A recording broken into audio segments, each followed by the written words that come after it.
Welcome to the show.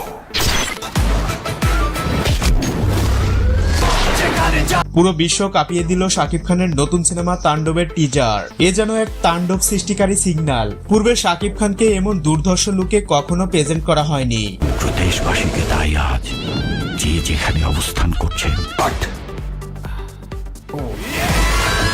Dhallywood মেগাস্টারের এমন এন্ট্রিতে মুহূর্তেই দিশেহারা ভক্ত অনুরাগীরা। এটি দেখে মনে হচ্ছে অতীতের সকল সিনেমার রেকর্ড ক্রস করবে। টিজারটি প্রকাশ হওয়ার সাথে সাথে বিভিন্ন প্ল্যাটফর্ম থেকে ব্যাপক হারে প্রশংসা অর্জন করছে। দেশীয় কন্টেন্ট ক্রিয়েটরদের পাশাপাশি বহির্বিশ্বে থেকেও রিভিউ করছে অনেকেই। এটা কেবলমাত্র শাকিব খানের ক্ষেত্রেই দেখা যায়। অতীতে বাংলাদেশি কোনো তারকাই ইন্টারন্যাশনাল ভাবে আলোচনায় আসতে পারেনি, আর এর জন্য তাকে মেগাস্টার উপাধি দেওয়া হয়েছে। বর্তমানে ছবিটির শুটিং চলছে শ্রীলঙ্কার মনোমুগ্ধকর লোকেশনে।